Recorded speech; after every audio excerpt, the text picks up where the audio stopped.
the 2004 Indian Ocean tsunami, a disaster that shook the world in just a few moments.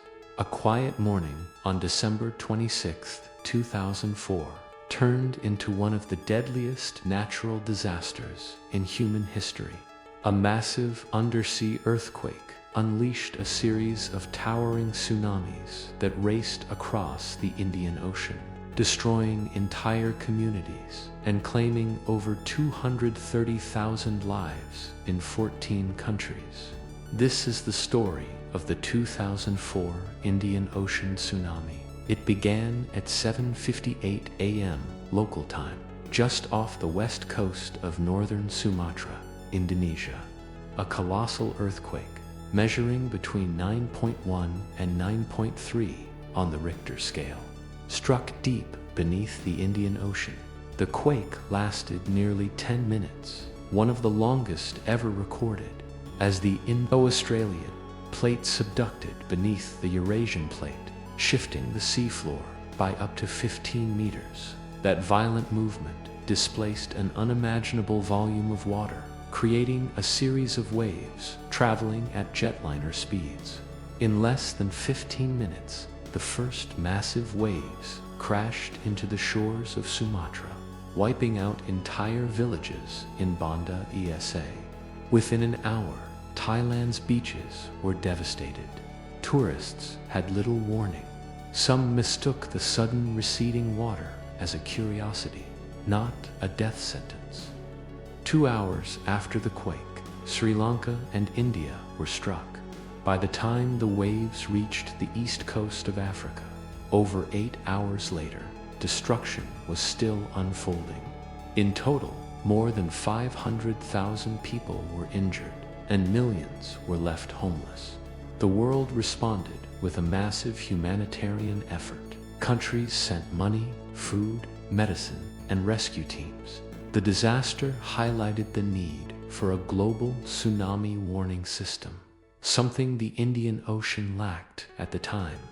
In the months following, nations invested in early detection systems to prevent such catastrophic losses again. There were stories of tragedy and also stories of survival. In Thailand, a 10-year-old British girl named Tilly Smith saved dozens by recognizing the signs of a tsunami from a school lesson just days earlier. In Indonesia, a man clung to a tree for hours. Families were torn apart. Many never found their loved ones. Rebuilding after the tsunami was a long and painful process. Infrastructure had to be restored, homes rebuilt, and communities healed. Governments and NGOs worked together, and survivors had to start over from nothing. But lessons were learned, and today, most countries bordering the Indian Ocean are better prepared. On every December 26th, we remember the lives lost. Over 230,000 people gone in a matter of hours. The 2004 Indian Ocean tsunami was a reminder of nature as power and the importance of readiness, compassion, and global unity in the face of disaster. Imagine for a moment that you're living in Europe during the 14th century. Life isn't easy. Medical science is still in its infancy.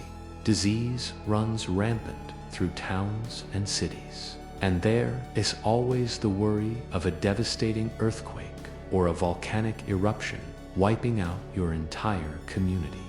It's not uncommon for people to die from illness or injury and pass on their property to their heirs.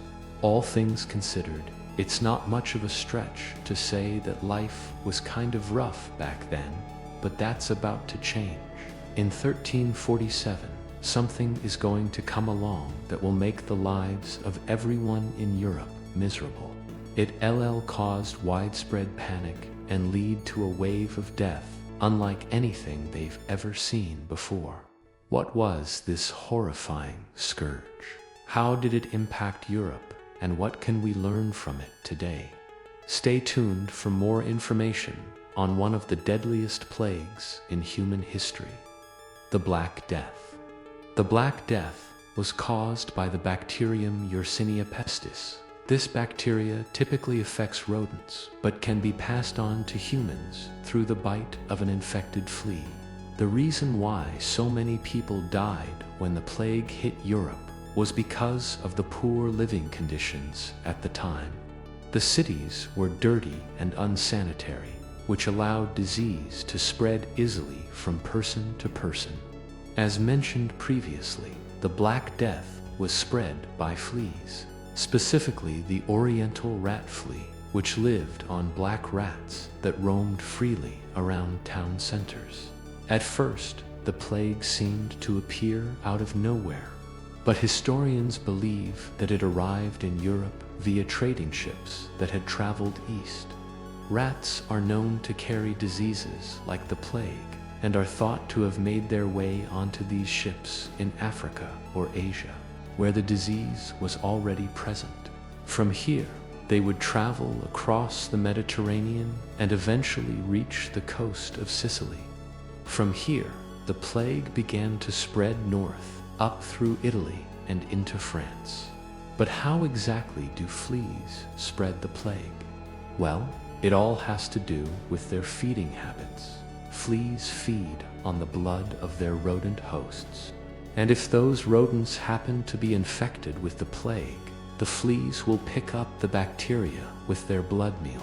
Once the fleas have absorbed the bacteria into their gut, it begins to multiply, causing the insect to become very hungry. Because the fleas are now carrying plague bacteria, any other animals or humans they feed on will also become infected. Infected humans, in turn, can pass the disease on to others through their own fleas, and so the cycle continues. The Black Death is most commonly known for killing millions of people in Europe during the 14th century. However, the plague actually first appeared in Europe back in the year 541 AD, where it killed thousands. It would continue to flare up periodically over the next several hundred years, but never proved to be too deadly until the mid-1300s. The worst outbreak of the plague would begin in 1347 and last until 1351. During this time, an estimated 25 million people would die in Europe from the Black Death. To put into perspective just how bad this outbreak was, in 1350, there were roughly 75 million people living in Europe. So almost 1/3 of the entire population would succumb to the plague during this time. The bubonic plague gets its name from one of the symptoms, buboes. These are swellings in the lymph nodes that appear when the body is fighting off an infection. As the name suggests, bubonic plague causes these buboes to appear all over the body.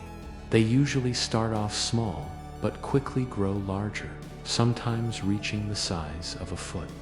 The buboes can appear anywhere on the body, including the armpits, groin, and neck.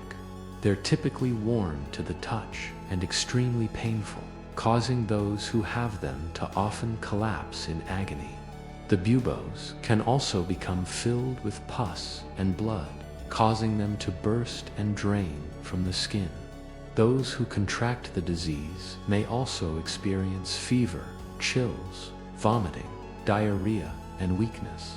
Not everyone who contracted the plague developed buboes. Some people only experienced the flu-like symptoms, while others developed pneumonia and experienced difficulty breathing. This form of the disease is known as pneumonic plague.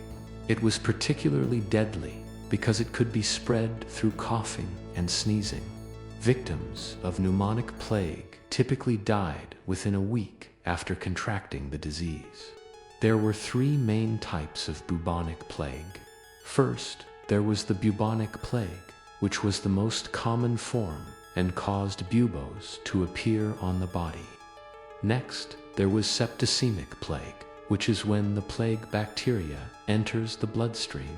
Finally, there was pneumonic plague, which affected the lungs and caused difficulty breathing. All 3 forms of the plague were equally deadly. Most victims died within a week of contracting the disease, regardless of which type they had.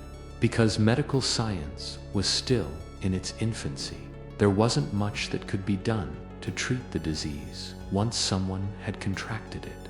Treatments ranged from applying leeches to the buboes to letting them burst naturally. Bloodletting, which was the process of draining someone's blood, was also used to try and cure the disease.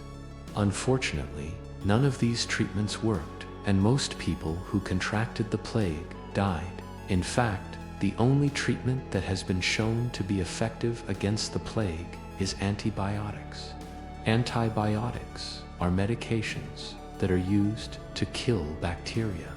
The first antibiotic was discovered in 1928 by Scottish physician Alexander Fleming. He named the antibiotic penicillin after the mold that it came from. Penicillin works by killing the bacteria that causes the plague without harming the patient. While antibiotics are now readily available, during the 14th century, they were, of course, unknown. As such, pretty much everyone who got the plague died. In addition to being painful and deadly, the plague was also incredibly contagious. It could be spread through the air, through contact with infected people or animals, or through contaminated food and water. This meant that it could spread quickly through crowded areas such as towns and cities. When the plague first arrived in Europe in 1347, it quickly spread throughout the continent. Within a few years, it had reached England, France, Germany, Italy, and Spain. The plague was especially deadly in these areas, as the cities were overcrowded and unsanitary. One of the worst hit areas was the city of London. By 1350, an estimated 25% of the city's population had died from the plague. Other hard-hit areas included the Italian cities of Florence and Venice, as well as the French city of Paris. It's difficult to say exactly how many people were killed by the plague, as records from the time period are incomplete. However, estimates suggest that as many as 25 million people may have died in Europe during the outbreak. This was roughly 1/3 of the total population, making it one of the deadliest plagues in human history. As the death toll mounted, people began to panic. They didn't know how the disease was spreading or how to stop it, so they began to take drastic measures. One of the first things people did was try to flee the cities. They hoped that if they moved to a rural area, they would be safer from the plague.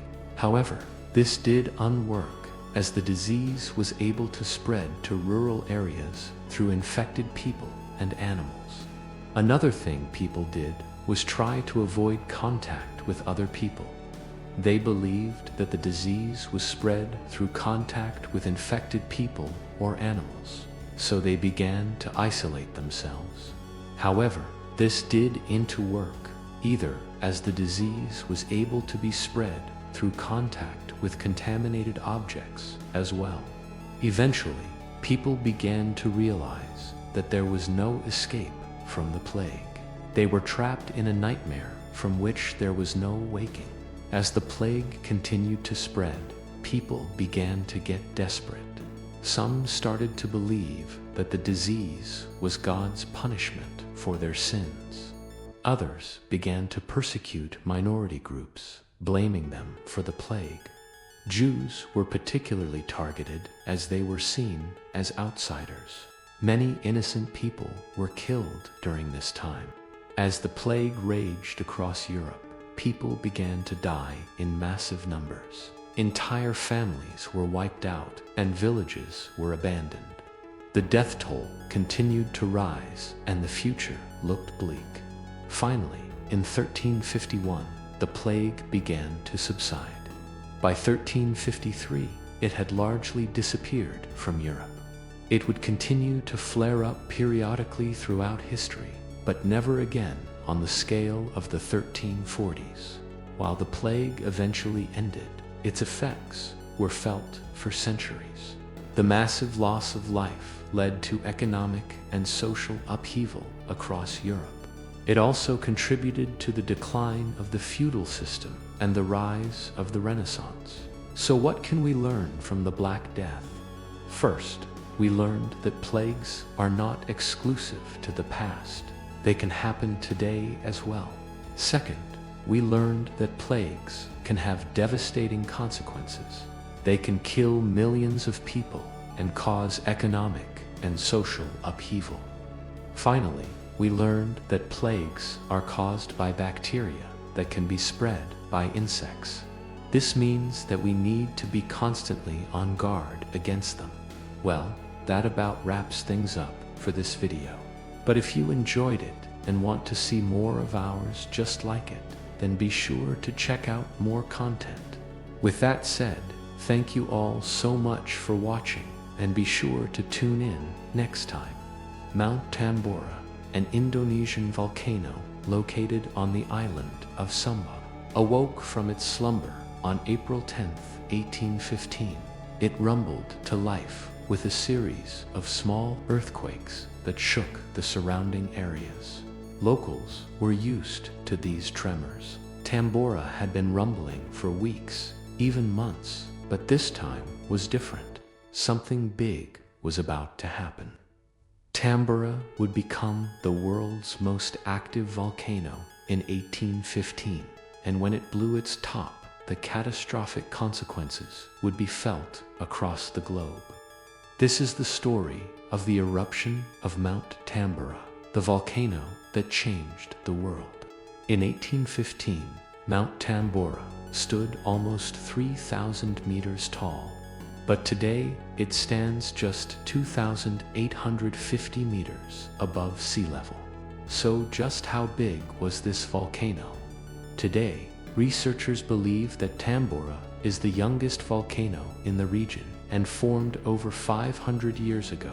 The name Tambora means something that causes terror, and the locals had good reason to fear the mountain. In 1733, a smaller eruption killed more than 40 people. Then, in 1797, a much larger eruption claimed the lives of around 1,000 people. By 1815, the villagers near Tambora lived in constant fear of their mountain. They knew it was getting ready to blow. It all started back in late 1814, when small earthquakes shook the island almost daily. On February 1815, an earthquake measuring between 6.4 and 7.2 on the Richter scale struck the island. Villages near the volcano were destroyed, and thousands of islanders perished. Another violent earthquake followed on March, and on April, the tremors began again. People began fleeing the area and heading north to Bali. But as the earthquakes continued through early April, the terrified villagers realized there was no escape. They couldn't get out of the danger zone fast enough. On April 10th, 1815, at around 7 o'clock in the morning, Mount Tambora erupted violently.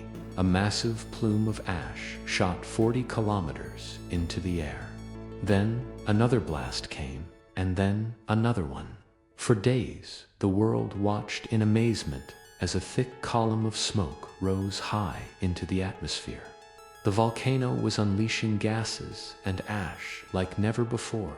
Steam and hot water vapor billowed into the sky and rained down on the surrounding areas. Pyroclastic flows raced down the mountainside at 100 kilometers per hour. But none of the explosions could compare with the third eruption that occurred 2 days later. On April, the world witnessed one of the most violent volcanic eruptions in history. An intense explosion sent 51 cubic kilometers of material into the atmosphere. This energy released during the third eruption was equivalent to the detonation of 280 megatons of TNT. The energy released during the entire sequence of eruptions was equal to 600 times the energy of the Hiroshima atomic bomb. It was the largest volcanic eruption of the 19th century and the largest in recorded human history. The sheer force of the blast shattered windows in Sydney, Australia, more than 2,200 kilometers away. Residents of Perth, Western Australia, some 3,200 kilometers from Tambora, reported hearing an explosive sound as though a large cannon had been fired. But it wasn't just the blast itself that wreaked havoc. Following the third eruption, pyroclastic flows descended upon the villages below. Anything that didn't get burned to a crisp was buried under several meters of ash and debris. Survivors struggled to dig themselves out from under the suffocating blanket, desperately trying to keep their heads above the growing mound of debris. Villagers who fled to the neighboring islands also faced their own set of challenges. Falling volcanic ash blanketed them in thick layers. Whole villages disappeared under the weight of the debris. Some survivors managed to make it to safety, but soon they, too, were covered in ash. The inescapable deluge drenched them from head to toe. Their clothes, their hair, their bodies, everything was coated in volcanic ash. Those who survived the ordeal emerged from the dust, coughing and spluttering, their lungs burning from inhaling the toxic fumes. In total, somewhere between 36,000 and 88,000 people perished in the disaster. Only a few small settlements remained habitable after the eruption, which meant tens of thousands of survivors were left homeless. All they had was the clothes on their backs and nowhere to go. After the smoke cleared and the ash settled, the world realized just how much Tambora had changed. But the worst was yet to come. In the aftermath of the devastating eruption, survivors searched desperately for food and water. Volcanic ash had contaminated both the soil and the groundwater, rendering them unusable. Without clean water or food, many of the survivors succumbed to starvation and disease. Others weren't so lucky.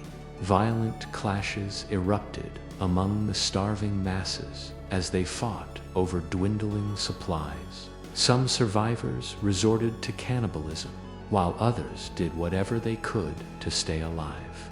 Those who survived the ordeal realized that everything had changed. The landscape looked different now. The beaches, rivers, and valleys were gone. Tambora had literally reshaped the island. But even if they could overcome the physical challenges that faced them, the survivors had a bigger battle on their hands. Before the eruption, people from nearby islands regularly visited the villages on Now, decades after the catastrophe, people still refused to set foot on the island. Fearful of another eruption, they avoided the villages as if they were cursed. As a result, those who survived the original eruption were trapped on a deserted island with little to no hope of rescue. Incredibly, some people still clung to life. But what did the world look like through their eyes? Imagine you're a survivor of the Tambora eruption. You've lost everyone you've ever loved.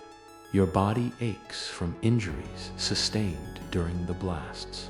You're weak from hunger, and your throat is parched from drinking contaminated water.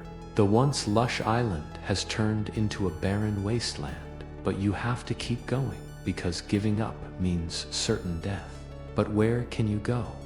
No one wants to come near the island, not even your own people. Now, imagine you're rescued. After what feels like an eternity, someone finally comes to save you, but your ordeal is far from over. The person reaches out to help you, but recoils in horror when they see your filthy clothes and ash-covered skin. You heard stories about what happened to other survivors. They, too, were rescued, but only to die soon after from disease.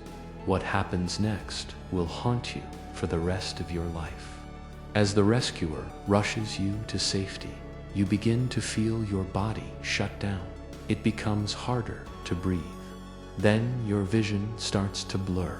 The last thing you remember is the ground beneath you shaking one last time before darkness consumed you.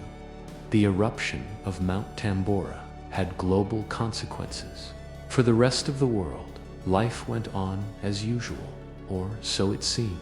It was 1815, and Europe was recovering from the Napoleonic Wars. But unbeknownst to many, they were about to face another enemy, an enemy they couldn't see but would soon feel all around them. In the northern hemisphere, summer temperatures reached record highs. But in Europe and North America, winter arrived early and was unusually harsh. Farmers planted their crops only to watch them freeze. People huddled around their fires, desperately trying to stay warm. The cold weather persisted well into the following spring, which led to widespread famine. People around the world experienced weird and wonderful natural phenomena. Sailors aboard ships spotted ice formations that resembled buildings, animals, and even humans. Some of these icebergs even glowed red and orange in the sunlight. Because of the lack of rain, raging wildfires swept through much of Europe. But the most amazing sight of all occurred in the night sky. Volcanic ash had thrown the Earth's atmosphere into complete chaos.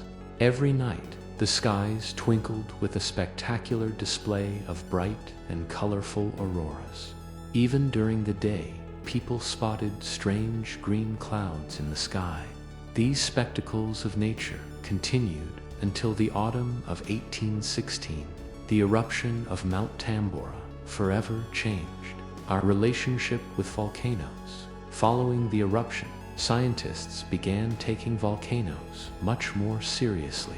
They realized just how powerful these colossal mountains really were. Scientists also learned that the amount of sulfur dioxide released by the volcano played a major role in changing the climate. The eruption of Tambora gave birth to the field of volcanology as we know it today. Tambora is just one of more than 500 potentially active volcanoes in Indonesia.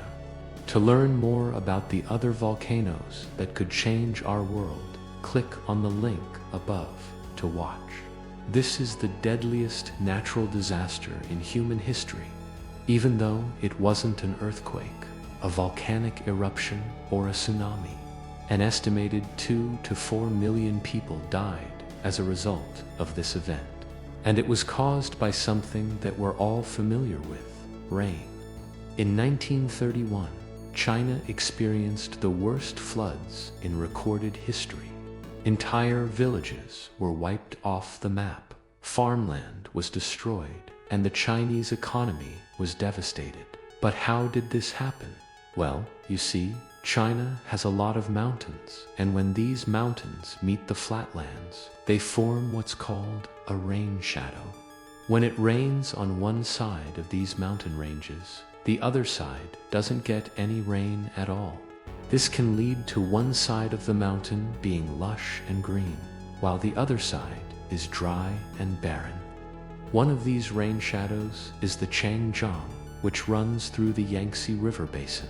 Because of its location, the basin rarely sees rain, and because of this, the people who live there rely on the Yangtze River for pretty much all of their water.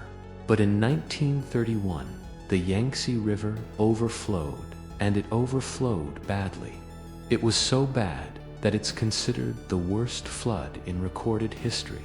It started off like any other summer in China. The temperatures were soaring, and everyone was looking forward to the monsoon season. The monsoon season is the rainy season in China. It usually starts in May and lasts until September. During the monsoon season, most of the rain in China falls, and most of that rain falls in the Yangtze River basin. The people living in the basin rely on this rain to water their crops and fill their river with fresh water. But in 1931, the rain didn't come. It was the driest summer the Yangtze River basin had seen in decades. By July, the river had become a shadow of its former self. Its flow rate was less than half of what it should have been. At this point, the people living in the basin were starting to get worried. Without the monsoon rains, their crops would die, and the whole region could collapse into famine. Then, on July, the rains finally came. For the next 2 days, the Yangtze River basin was hit with more than 3 times its average rainfall. At first, this was good news. The crops were saved, and the river's flow rate began to increase. But then the rains didn't stop. Day after day, the river rose higher and higher. Soon, it became clear that the river wouldn't be able to contain all of this water. On August, the Yangtze River overflowed. Because of the Changjiang rain shadow mountains, the water had nowhere to go. It spread out across the flatlands, turning the whole region into a lake. Within days, the water had spread 50 kilometers from the river. Entire villages were underwater, and millions of people were affected. As the weeks went on, the floodwaters slowly receded, but the damage was done. Crops were destroyed, and the Chinese economy was in sharp decline. But the most devastating blow was the loss of life. It's estimated that between 2 and 4 million people died as a result of the flood. The Chinese government was widely criticized for its response to the disaster. Many people felt that the government was unprepared and that they could have done more to help the victims of the flood. In the aftermath, the government did what it could to help the people affected by the flood. They built new homes and schools, and they also offered financial aid to those who had lost their crops. But it wasn't enough. The Chinese people had suffered greatly, and many of them felt that the government was to blame. The 1931 China floods were a terrible tragedy, but they also taught the Chinese people an important lesson about the power of nature. The floods showed the people that no matter how hard they work, they can't control the weather. All they can do is be prepared for whatever nature throws at them.